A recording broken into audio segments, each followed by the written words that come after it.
check my boobs? How do I get over How do I him? become a boss-ass bitch? How do I be confident? How do I level up? How do I heal? How do I dress the How part? do I get the How do guy? I fuck bitches and get money? How to life? Guys, I got my push present.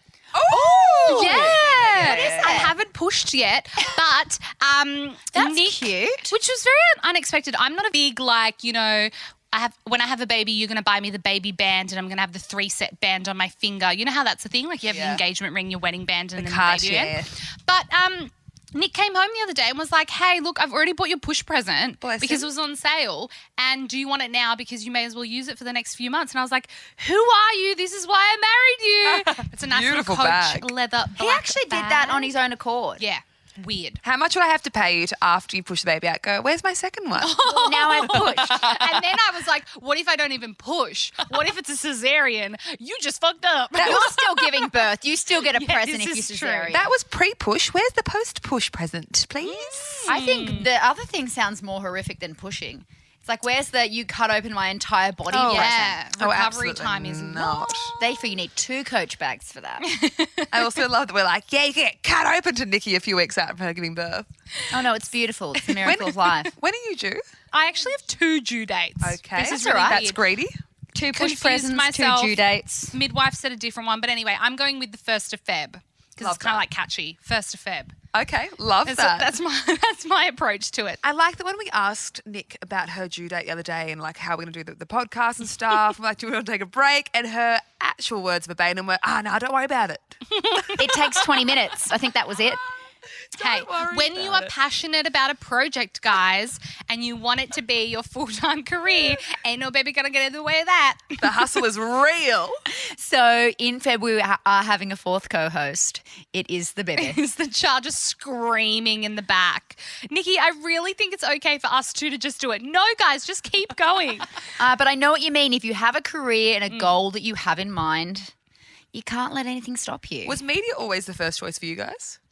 Yeah, well, this is what we're talking about today, right? Career and like setting your goals and never giving up on what you want. I have like a really weird story because I work in radio, like you guys as well, but I fell into radio, I swear. I applied for a competition while I was at university.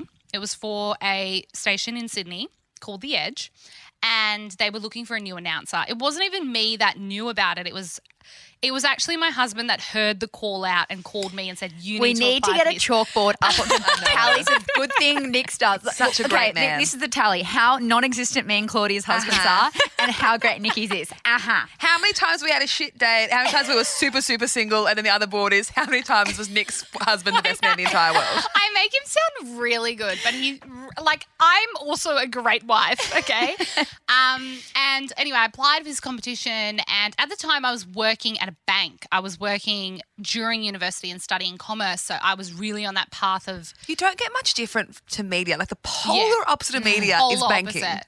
Like 9 to 5 or longer, and like in the city, catching the bus in. I was really on that path of, in my head I was like, I'm going to be on a 3-figure or 6-figure salary. 3-figure. In, Boom. like- I reach high. I'm earning $100 a year. Yeah, and then I won this competition, and I always, I also didn't just apply for the sake of applying. I had, in high school and stuff, done a lot of kind of like acting and drama and that sort of stuff. So I've always been the type of person that wanted to be in media, but I just went with the sensible choice when it came to university. Anyway, ended up winning this competition. It was actually my big moment. It was amazing. I think it was on the news that night. Yeah, it was. Was it it must actually? have been. No, Yeah. it wasn't. I think it was in like. What did you win, Nick? So the competition was winning a year contract to be on air at the radio station. Holy so you won a whole dooly. salary, basically, like a job. And the job was paying not great, but it was amazing because you went into like a month of training with all the announcers there. They're just part of a really big company as well that's an umbrella to other stations. So there was a lot of training and you sat with people from all different stations, learned how to panel, learned how to announce live, pre-recorded. It was just the most amazing opportunity, as you can imagine. Jeez. And at the time, obviously, I had this amazing job at this bank that was setting me up for life and a house in Rose Bay. And I remember coming to my parents and I was like, well, like they were obviously so excited that I won, but then they kind of saw the contract and were like, oh, financially wise, Right. you're going to be here for a while. Yeah.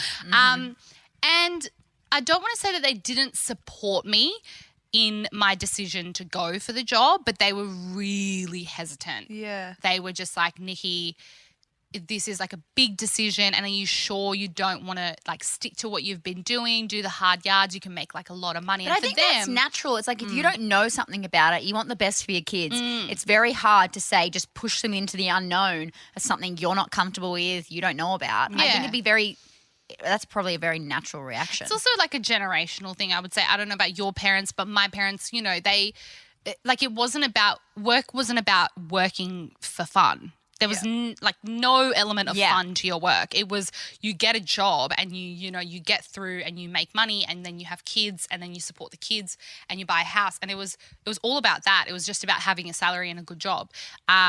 Whereas for us, I feel like this generation, you can actually work in your passion, Totally. passion it's field. so different. I remember in year 10 we'd had like work experience and I was like, I was just obsessed with Sunrise, the show.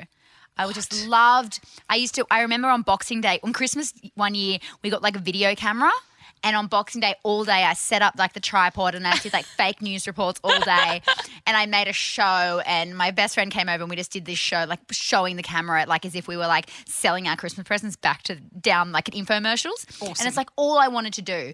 And then in year 10 I was like Sunrise. I just want to go to Sunrise for work experience and I got it and I was like, getting the train into the city every day to go to Sunrise was like the best thing that had ever happened. Best to me. 5 days of Sunrise, your life. sis. Sunrise. Everyone was like, I'm going to like optometrist. And I'm like, I'm going with Koshi. Bye.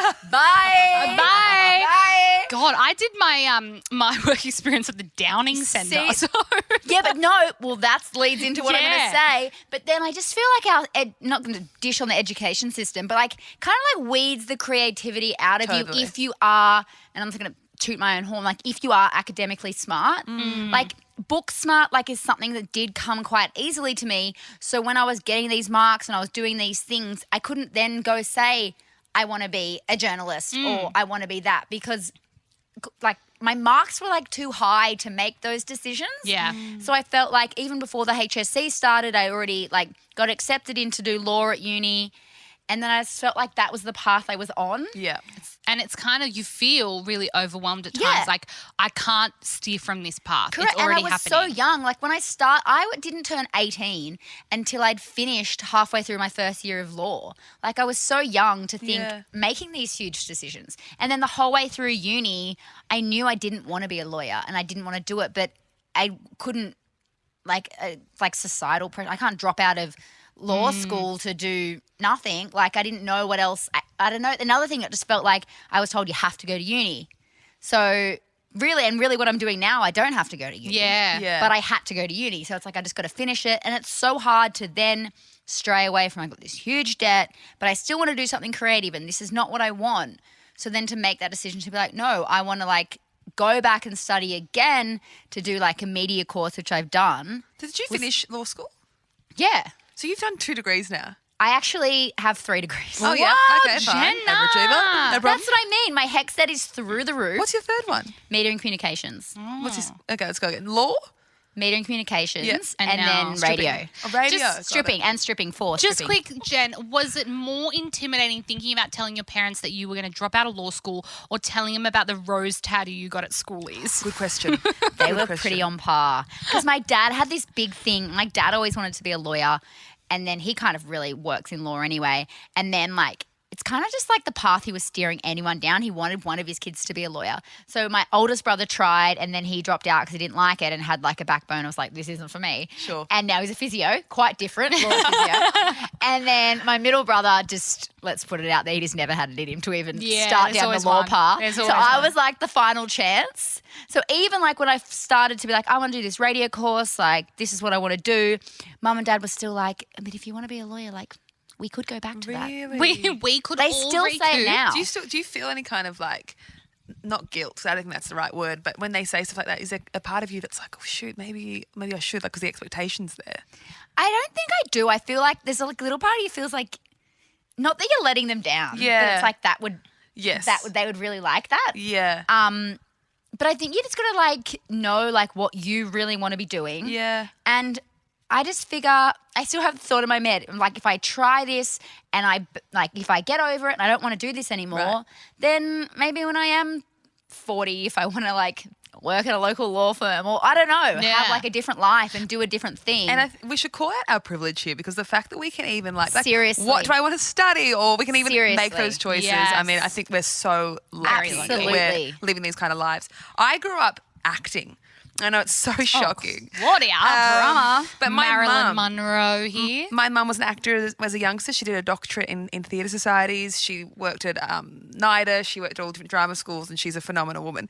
And her and I used to go to all these theatres, like plays together, and I really loved, so since I was like 2, I was always around plays. I loved plays. I loved live action. And then I did it at uni as well. I did film and TV at uni, but I also did theatre studies. And I just loved, but for me, it was making people laugh. It was comedy, like the plays where that immediate, it's almost like, I don't do drugs, but I can imagine it's kind of like a drug where you do something quickly and you have that immediate gratification of getting the laughs back at you. And I just lived for that. It's almost like you need that, like, to sustain that high of entertaining people, which might sound strange. But I was really pushing for it. And I remember I tried to get a bunch of, like, coming out of uni, I went for all these different agencies. I sent a showreel. I actually think my showreel's still on YouTube. I have to take that down. We have to find that. Oh, it's so bad. Because I was doing film and plays, but I loved plays. I just really enjoyed that live action. And then no one would pick me up. And it was just like, I was like, but I'm good. I promise you I can do this. I can do this. So I got a bunch of contracts doing, like, as I said, theatre, but no TV agencies would pick me up. And which is what weird, because they don't have a face for TV. That's fine. But I remember being really frustrated at it. And then I was actually in church of all places, and I was like, if I'm not an actor, who am I? Do you know what I mean? Because I must have been 24. I just finished honours. So I went back to uni and did honours, and I fully had this like existential crisis, and was like, I completely identify as an actor, like, because I'd come out off the back of a residency at one of the theatres. And then I cried in church, and I was like, okay, well, I need a pivot. And I remember thinking, if you love making people laugh so much, why don't you do it in your own words? Like, you don't need a script. Do you know what I mean? Because I think for me, I'd always equate it to be like, okay, well, I have to read a script to make people laugh. And that's when I thought of radio or TV presenting. It's like, if you love that so much, refine that craft, but do it in your own words. And I was like, makes sense. I then went to a event, met some Nova people, fell madly in love with the culture of Nova, and then went for a job here. And that's the thing. It's how daunting when you identify yourself within your career or what you've been doing. So it's like, well, who am I going to be if I'm not Claudia the actor who, you know, is doing plays and popping showreels onto YouTube? How do you find yourself? I'm serious. How do you find yourself after that? And it's really, really hard if you've known yourself for a really long time. That's why I'm so excited to speak to Sammy Jade about this, because Samantha Jade, a lot of people obviously know her from XFactor, and that's how she burst on the scene for us Aussies.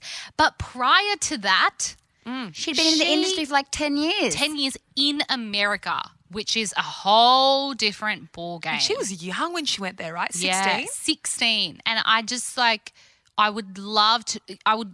we need to ask her about the ups and downs and like who she worked with and how many promises were made to her before she actually realised that maybe this wasn't for her. Did she give up on her dream? I know we're not supposed to say the word pivot because apparently it's been the word of the year, but like how you pivot in the career when like we're still young, copping blows, trying to work out which way to go, and she's kind of like been through all that exact thing. and kept going. Where to next? You know what I mean? And stayed so grounded and beautiful too. Oh, she's like, how do you stay so grounded when you're literally living in Hollywood from 16 to 25 and like with the likes of Britney Spears and bloody Timberland and all these like crazy people, and she's still so cool. Absolute pocket rocket. You know what I mean? Looks great in a pink latex dress. Yeah, I know. We don't She like wore to that bog recently. down on the superficial here, but That on Would. Instagram is she's unbelievable.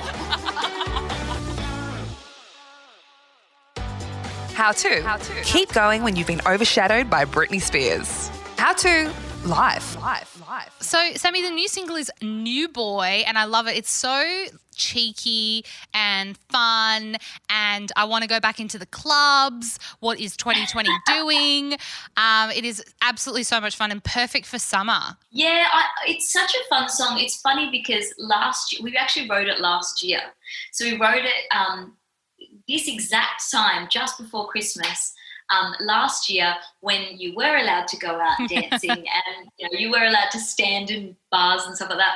But I thought it actually is really nice for it to come out in this kind of weird time, because it does give you those feels, even if you're listening it in your car or your lounge room or wherever it may be. It just gives you those nice summer like fun feels. Yeah, absolutely. It's kind of like we're coming into the tail end of being able to do more and the weather's heating up and you want those little things like, oh, Yeah. remember life? Remember life? We used to live it.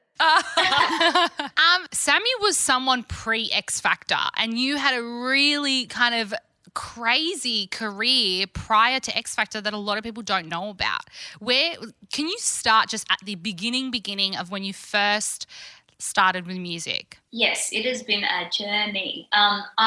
So once I had done X Factor, I'd been in the industry for 10 years already. So, and a lot of people don't know that, because obviously X Factor is the first thing that kind of, I was in people's faces. But before that, I moved to the States when I was 16. Wow. And I got a deal over there with Jive Records, who are responsible for Britney Spears and Backstreet Boys and NSYNC and Justin Timberlake and all the, if you love pop, like all the pop people. Wow. And it was always a dream of mine to be signed to that label, just because I remember having all those posters on my wall and stuff like that. Yes, me too. And I just that was like that was like a goal, and then when I got that goal, I was like, what? Oh my gosh, wow.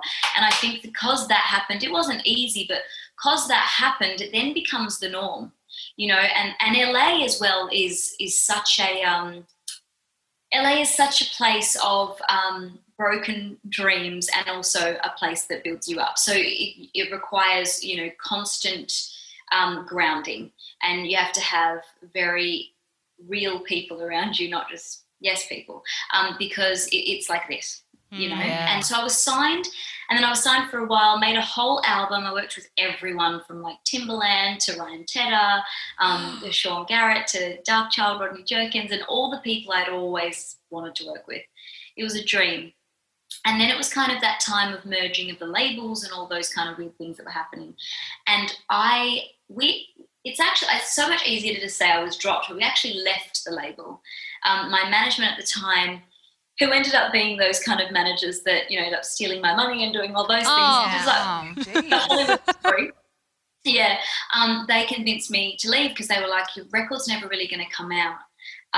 It was around the time, remember when Britney shaved her head? Oh, yes, I remember those days. 2004. We remember it. Yeah. It's a big day for all of us. This has been the next 2004. 2020 is the next 2004. Huge moment in everyone's lives, I think. Yeah.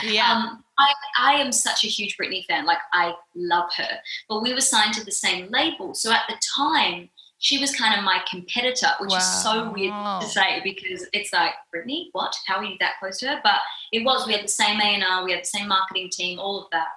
And they basically said, we're going to either, put all of our eggs into, Britney's basket, or and you are going to have to be kind of shelved for a year, meaning that all the music you write is going to be old by then. Oh. Or we are going to basically not be able to work on your project. Wow. And my management were like, let's leave because we'll just get another deal. So I believed in them and I left. and there was no other deal waiting. Oh my gosh. Did you want to stay there though? Like, given everything you've just said about Britney and like the baskets and the eggs, did you feel like at that time leaving was the right choice?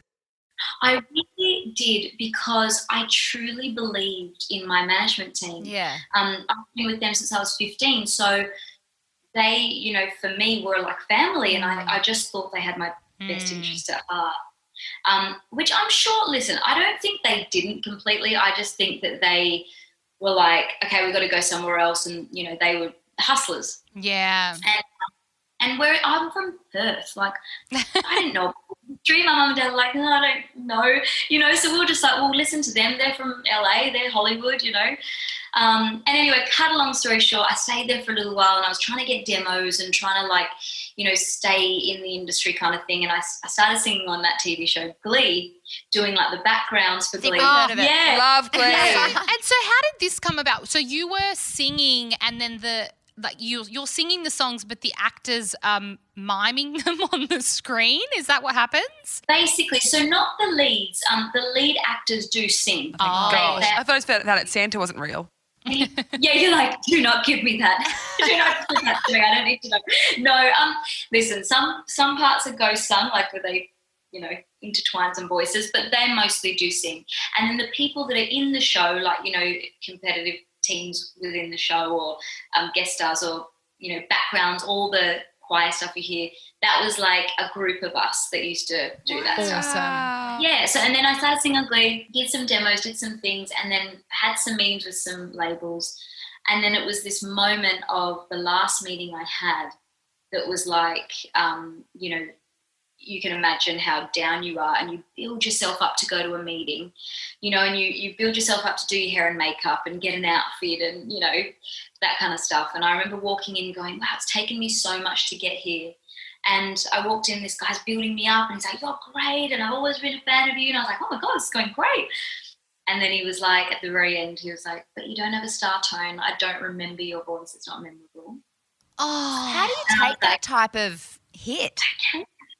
Oh my God. And for a singer, tone is a huge part of your voice. Like your voice, you have to be memorable. And that's a huge part of what we do is, you know, comes on the radio and you're like, oh, that must be Ariana, or that must be Britney, or whoever it may be. And so that was it for me. I was like, I'm done. I'm going home. Oh, God. Jeez. And then you came home, and then Blade took over Australia, and you're now our absolute light of our nation. Look, see, stuff into him. We should call him and say, sucked in, you were wrong. You were wrong. Exactly. I am a star. I feel like there's one key kind of lesson I'm taking from here is, number one, never resign before you've signed another job deal.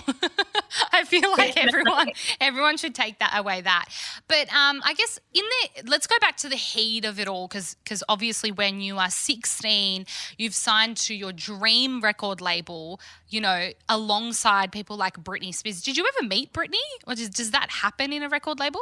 I didn't meet her. And every time, that was my biggest dream. I was like, I'm going to meet Britney. Like, oh my gosh, what? How will I act? That was the one person I wanted to meet.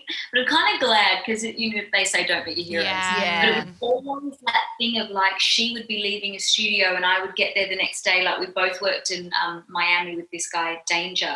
And I remember they were setting up, the day I was leaving, they were setting up cots in the studio. And I was like, what's that for? And they're like, oh, Britney, because she just had her second baby. Oh, they're like, oh, Britney's coming in tomorrow and bringing the kids. And I was like, what? I'm staying overnight. Okay, I've got some questions. About Britney. Yeah. So you were around, we talked about 2004, the head shave. What kind of intel can you give us around that period in the record label? Because I'm sure everyone was freaking out. And now obviously we've got Free Britney as well. And I'd love to hear your thoughts on that, and if you have any kind of intel on that as well. So I'm just going to hand the ball over. Brittany, go. Britney. Yeah. Tell us everything. I wish I had intel for you. What I remember from that time is just how professional the team is. You know, they're very guarded with anything to do with her. I think just from years and years of having to be that way. Yeah. Because we would even ask, like, because me being a massive freaking super fan, I would be like, so, like, what's Britney doing? And it was very separate.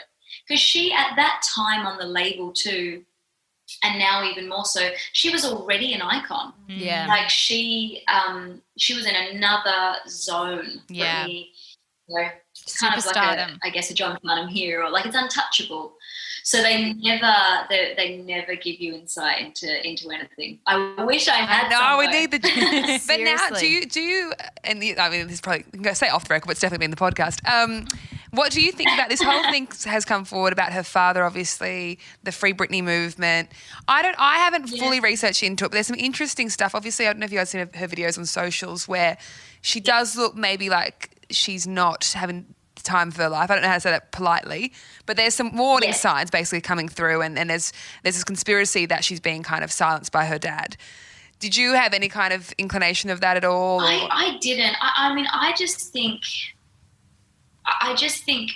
it must be so hard to be normal and to, you know, be together and okay after the career and life she's had. And there's, you know, there's a certain thing even on my level, which is like, whoa, beyond lower than that. But in the way of you have to smile and put on a face and perform and do in-stores and meet people and you don't know what's going on behind that. And a lot of the time you don't deal with your stuff and then you bottle it up and then you either go nuts or you take medication to chill yourself out and it's still there.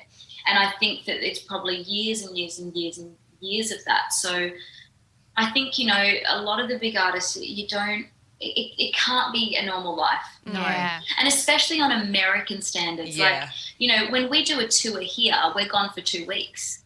They do a tour, they're gone for the year, and they're big in Europe and they're big in Australia. Like, their lives are not their own. So I'm sure it's incredibly hard. And so when you were 16 and in this like bizarre world, you know, you're from Perth, as you say, you know nothing of this world and this craziness. What was that like? Because 16, 17, 18 being those years, they're really formative Yeah, I was years thinking as you well. were over there in like a real big crux of forming who you Yeah. are. What was it Yeah, like? because I missed out on so much. Like all my friends, because you know in America you can't go out until you're 21.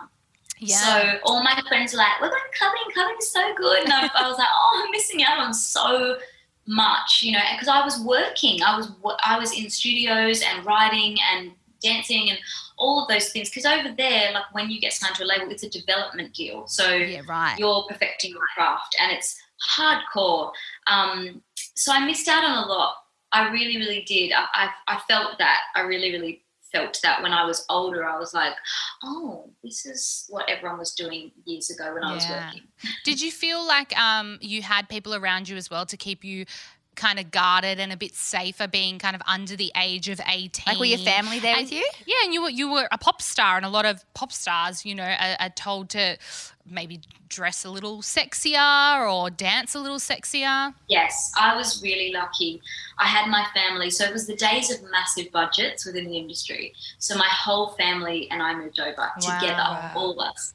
So I was so lucky with that because I don't know if I'd be okay today if I didn't have them. Because I'd come home from like the studio working with like Timberland, to say, and then I'd walk in the door and my dad's like, dishes are still not done.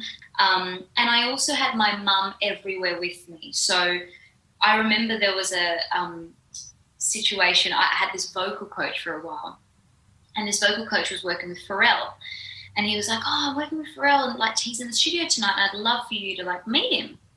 And I was like, oh my God. And I was 17, right? I remember. Gosh. Yeah, I was under 18. And I was like, oh my God, yeah. And I was thinking, great, when are we going? Like, let's go now.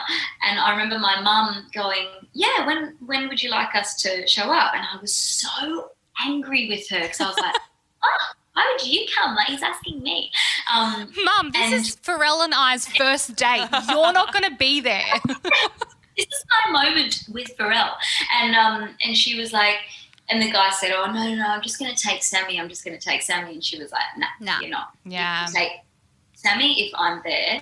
And I remember being so angry with her for like days afterwards. And now as an adult, I'm like, that could have been a moment that she saved me from. Not with him, but just in general. Did you have any little dates with anyone in Hollywood?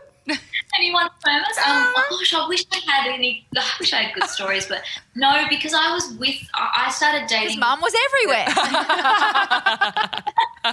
I started dating the guy I was with at 18, and then we dated till I was 26. Right. So I was like in a long-term relationship. So how old were you when you did come back to Australia? I was 25. Wow. And then X Factor was pretty soon after, right?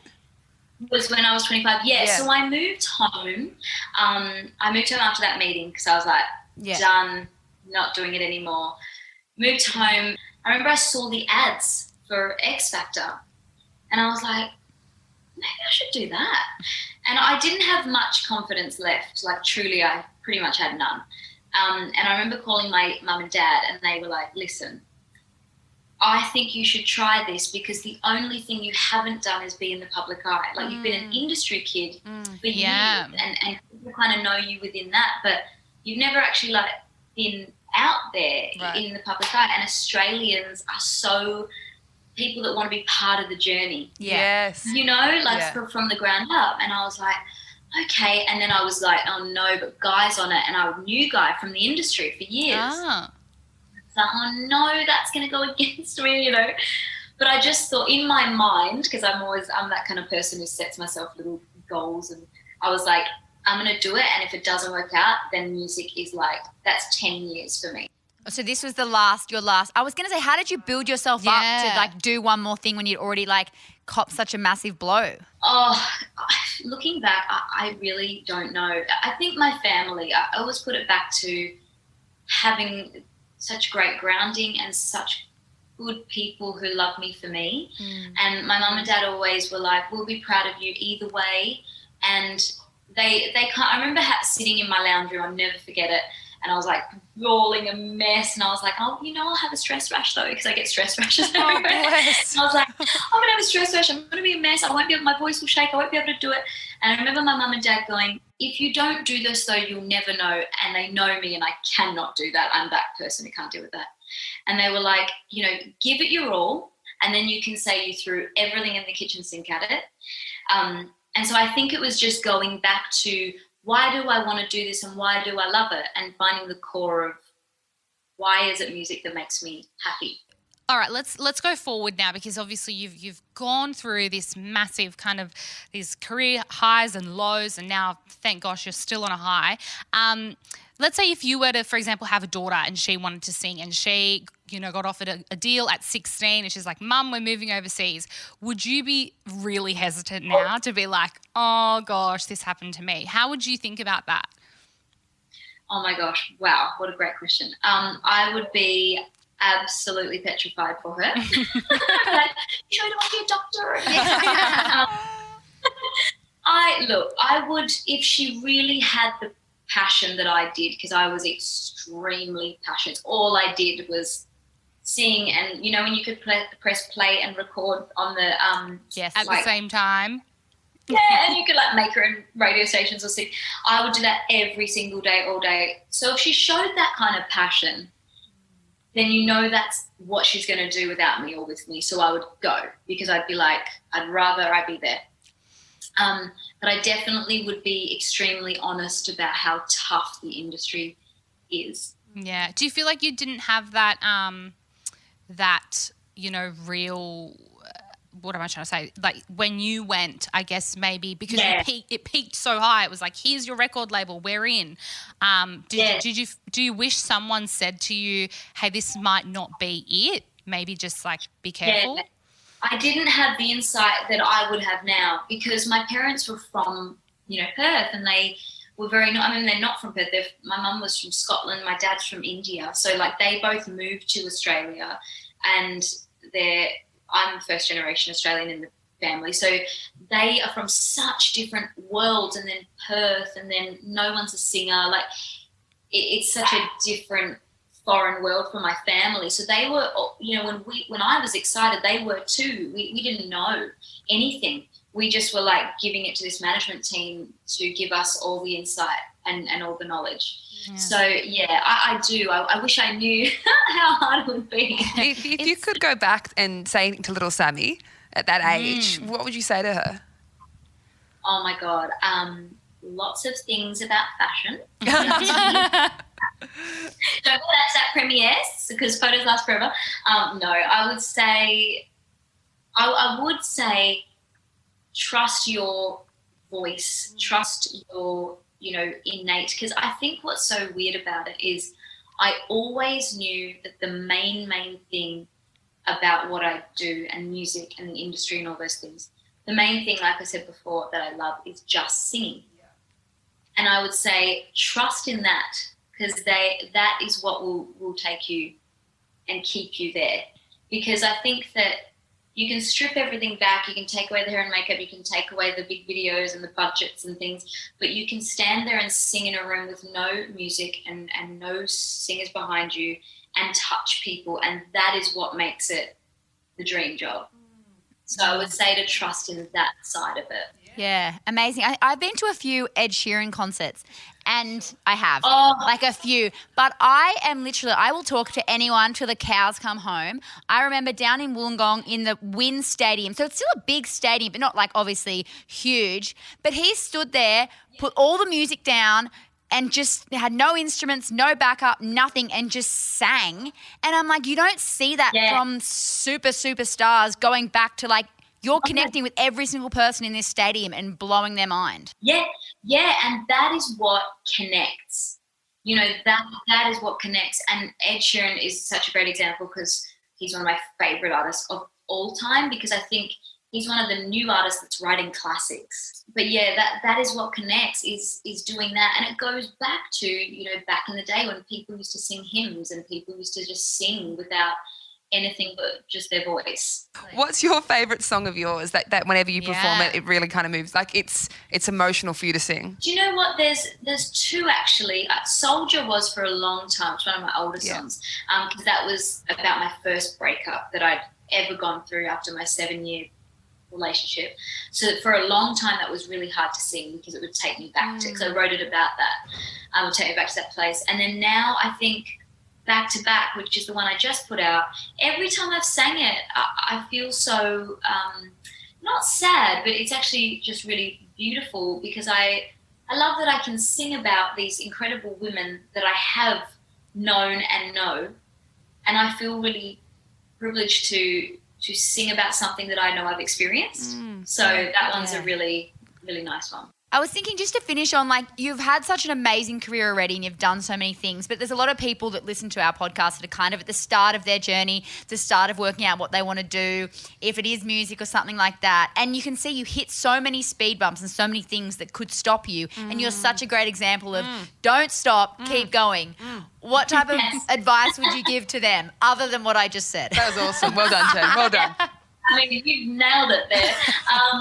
You know what? I think that I am spiritual in the way of whatever you believe in, if it's the universe, if it's crystals that you go to, if it's God, if it's Buddha, if it's whoever it is.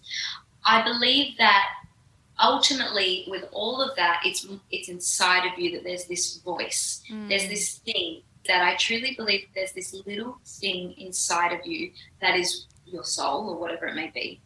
And that little voice knows what you want to do, truly. Yeah. It truly knows what you want to do. And even if it sounds crazy to say out loud, it's in your mind and your soul and your spirit. And so I believe that if you really, really listen to that and drown out all the noise and the doubt, that's how you can keep going. Oof. Wow, that's good. Amazing. That was good. great. We'll just drop That's the mic what we're there. here for. And you know what, Sammy, despite anything, you didn't shave your head. So No. I think that we got to a really good place. I think you would have looked good with a shaved head though. Oh, thank you. I love the Bardo fringe you do as well, Sammy. I haven't seen it for a little while, but the Bardo fringe, sis, that is, ooh. Oh, I did that a lot, actually. Yeah. I'm really here for it. We've gone into a very deep spiritual talk. Like, yes, sis, the Yes, fringe. amazing. Yes. Thank you Thank so you much, so much. Sammy. We really appreciate you opening Thank up. you, guys. That was really great. I loved that.